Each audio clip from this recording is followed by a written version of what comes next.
Guys, one of the worst parts about traveling is big news has a way of coming about when you're traveling, and that is the most annoying thing in the world. Over the weekend, there was a bunch of stories coming out about the potential sale of Warner Brothers to Saudi Arabia, more specifically to the Saudi Public Investment Fund. It's a sovereign fund that they use to buy up media assets with their Vision 230 project, everything going on with that. It's why they've been so heavily involved in UFC, in WWE, in the comedy tour they did. The comedy show they did in Riyadh, which got a bunch of comedians in trouble. They are very, very interested in American entertainment as they look to move past oil. And I didn't have a chance to talk about it over the weekend because I was out of town, but I do want to get into a little bit of this. I want to watch the video from producer Patrick, who is the one who's been breaking all of this news, despite the fact that none of the trades in Hollywood are willing to touch this story. At least right now, it seems that way. And I've got some thoughts on, look, I'm already against the sale of Warner Brothers to Paramount and Skydance. As much as I like David Ellison, or I shouldn't say like, as much as I'm not afraid of David Ellison in the way that other people are, I do not want to see these companies merge to be one big blob of entertainment. And I certainly don't want to see a company that, harbors some of the most important characters in American pop culture under the purview of a foreign nation. I just don't. I don't want to see what Superman looks like when it's truth, justice, and the not American way, when it's truth, justice, in the Sharia way, right? Like, I don't want to see that. But let's go through some of these details. We will watch the video from producer Patrick, because again, he needs to be getting the credit on this because he's the one who's been covering it. So it says, this is an article. It says Saudi Arabia offers $70 billion to buy Warner Brothers. Again, this is all rumors, so they should have stated that here, but we're going to watch the video as well. It says, in a stunning move shaking the entertainment world, Saudi Arabia, via its sovereign wealth vehicle, the Public Investment Fund, has reportedly tabled a $70 billion offer to acquire Warner Brothers Discovery. This is coming from Cosmic Book News, which is where I've got the other articles here. Why this is a big deal. If it's accepted, a $70 billion offer would give the PIF control over the world's biggest media, one of the world's biggest media conglomerates. Warner Brothers Discovery owns assets such as Warner Brothers Film Studios and the HBO brand. Don't forget things like Harry Potter. Don't forget things like DC characters. And it goes on. This is a strategic expansion for Saudi Arabia. The PIF has steadily diversified away from oil-based investment. The Saudi Arabia's $70 billion offer underscores its ambition to become a major global player in entertainment. Yes, like I said, we're talking about the comedy tours. We're talking about, the purchase of EA with, what was it, Jared Kushner and Silver Lake Investments. Like, they are very much pushing into the American market when it comes to entertainment. So let's watch, guys. Again, this is producer Patrick on Instagram. I believe his name is Patrick Caligari, and he's really good. The best way I can describe it is he seems to take great care in wanting to see creatives do well in Hollywood, but he has a common sense approach because he is a producer. He's a businessman. He's a great guy to watch if you want to learn more about Hollywood. But here we go. Arabia is on the verge of purchasing. I posted this about 24 hours ago. What's interesting is to see the internet doing its internet thing, and so many people have taken this information and have run with it. Outlets are now presenting this as their own. Nope, give the guy credit. But the source is right here. Kind of humorous because I've actually been reporting on this since October 16th. That's when I first heard that there may be a $70 billion deal. I mean, he was in Saudi Arabia. I follow him extensively on Instagram. He was in Saudi Arabia, so he wouldn't, again, the more I see about this, the more plausible this deal seems. And I could be wrong. Perhaps they want to go the way of Skydance. Look, there is like a committee on foreign relations that would have something to say about this. I have no doubt.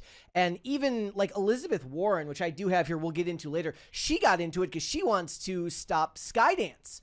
She wants to stop Paramount from purchasing Warner Brothers. So they're going to face regulatory hurdles across the board. From Saudi Arabia to purchase Warner Brothers. Now, I do have sources in Saudi Arabia who are now telling me that the deal is about one signature away from being complete. And these sources are pretty solid media sources, and they're sources that I am trusting. Now, of course, this could all blow up in my face, and I could be eating the biggest meal of dead crow of my life. I appreciate that. Like he said, he's like, look, I put my face out there. I'm not a faceless source online.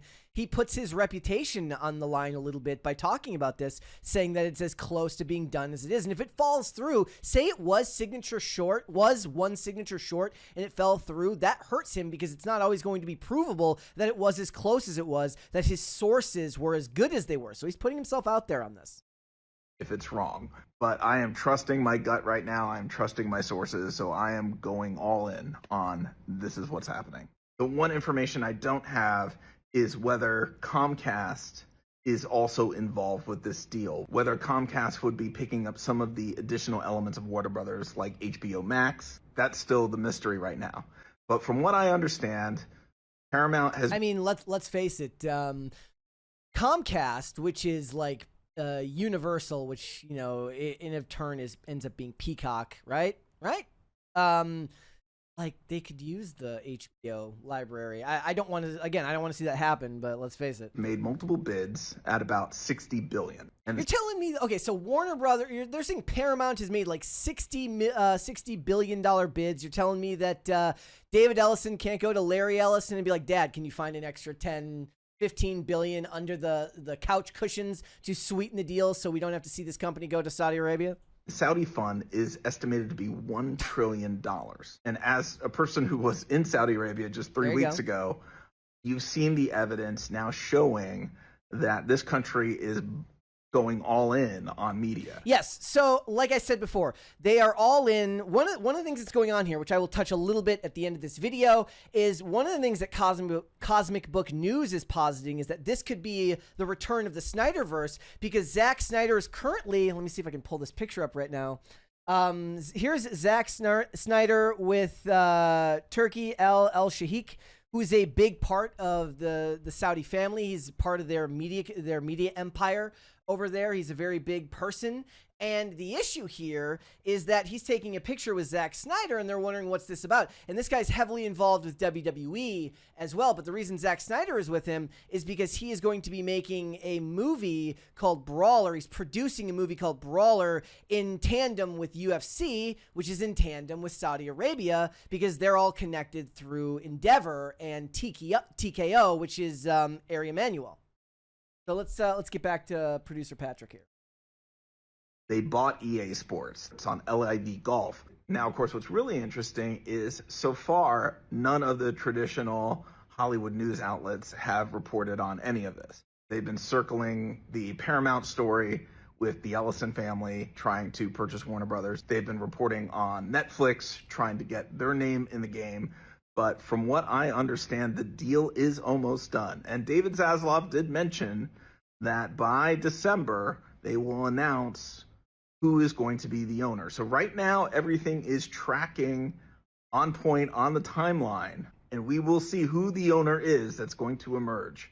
So you know who the source was and where the information was coming from. Producer Patrick. We appreciate it, Patrick.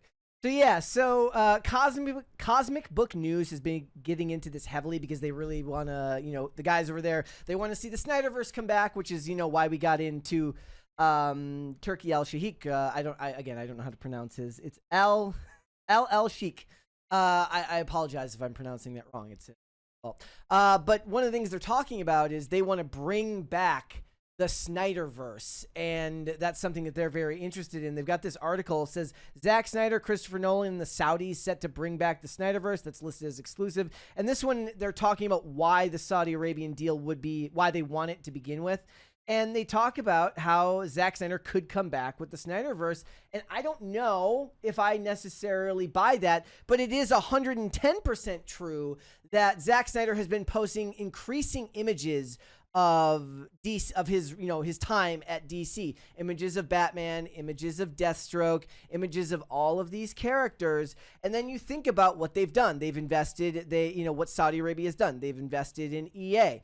They've got a deal with WWE to finally bring WrestleMania to Saudi Arabia. And one of the things that one of my favorite YouTubers, his name's Stevie Richards. He's a former professional wrestler. His belief is that what they're doing over at TKO is that they're leaning out WWE and the brands in hopes of a sale to Saudi Arabia. So what happens when these large brands that are part of Americana, that are part of our American cultural identity, pro wrestling, WB with DC characters like Batman and Superman, what happens when Superman becomes the product of a foreign entity, right? I don't want to see Superman with even a whiff of control coming from another nation.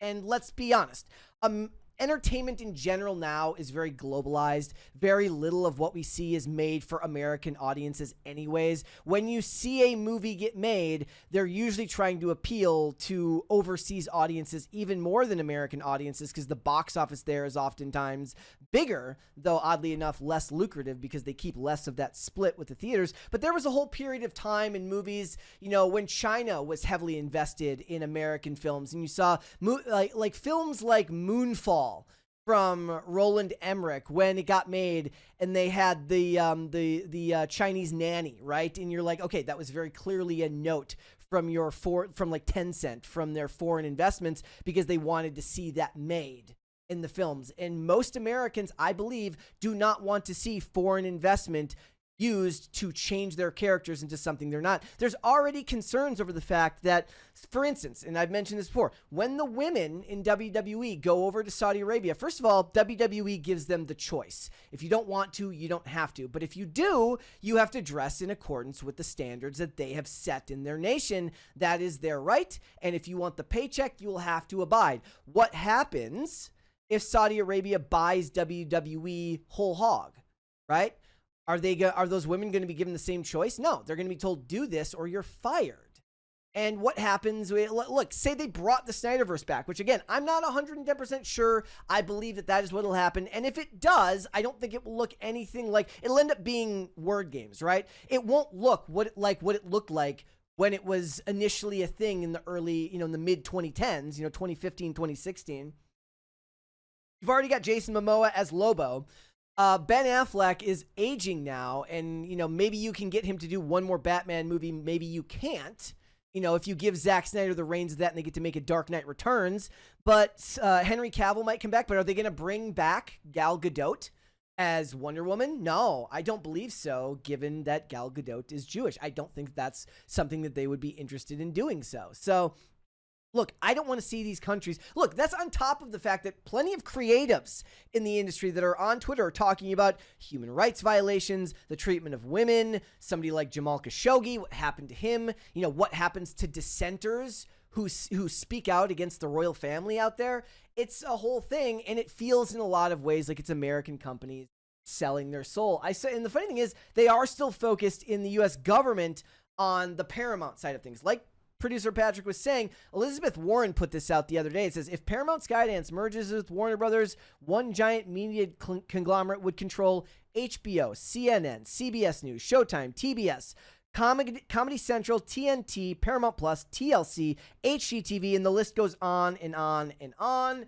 Funny, a guy comes down here and says, here's all the things the American government owns. The point being that the U.S. government, whose job it is, to impose regulation where they feel like monopolies are being formed, are focused entirely on the American side of things, and they're perhaps not seeing what's happening on the international side of things. That is what the purpose of the Committee on Foreign Relations would be, which is that they're looking for national security threats. Well, certainly, maybe you can look out for national security threats in the way of spies. But what happens when American culture is suddenly changed little by little as foreign entities have a say in your most prominent characters? When WWE goes over to Saudi Arabia, they drag out the aging wrestlers because they love watching those guys work. What happens when we see their input taking down American entertainment, and then it's suddenly no longer a form of American ingenuity? And even if it is, it's at the behest of somebody who may not have American interests at heart. I would still argue that you could be right. Look, many American entertainers, many American creatives, they don't even love America anyways. So you might say, what the hell is the point? Let it happen. I still think it's a bad idea. That's my take on the matter. It's very, very hard to imagine that any American company could fight back against somebody that can put in a $70 billion cash bid.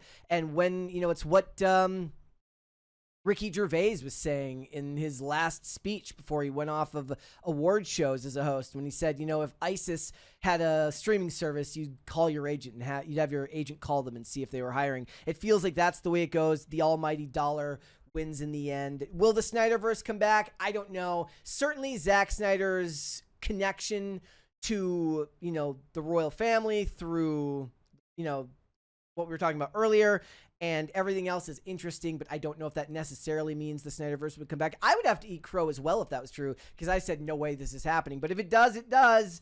But I don't think it's what we are going to expect it to be. I think it will be dragged back as a corpse of what it once was, because you can never go back. Never the same the second time around. Those are my thoughts on the matter, guys. What are your thoughts on the concept of Saudi Arabia purchasing Warner Brothers, which is such a huge part of American pop culture? It's not just HBO Max. It's DC characters. It's Harry Potter. It's all of these things that have such a huge impact on American culture and have for some time. If you don't know what the podcast is, Pop Culture Crisis is live Monday through Friday, 3 p.m. Eastern Standard Time, which is, of course, noon Pacific. Thanks for watching. Listen to full episodes of Pop Culture Crisis on Spotify. Keep up with us on social media and make sure you subscribe and ring that bell so you never miss the show. Bye, guys.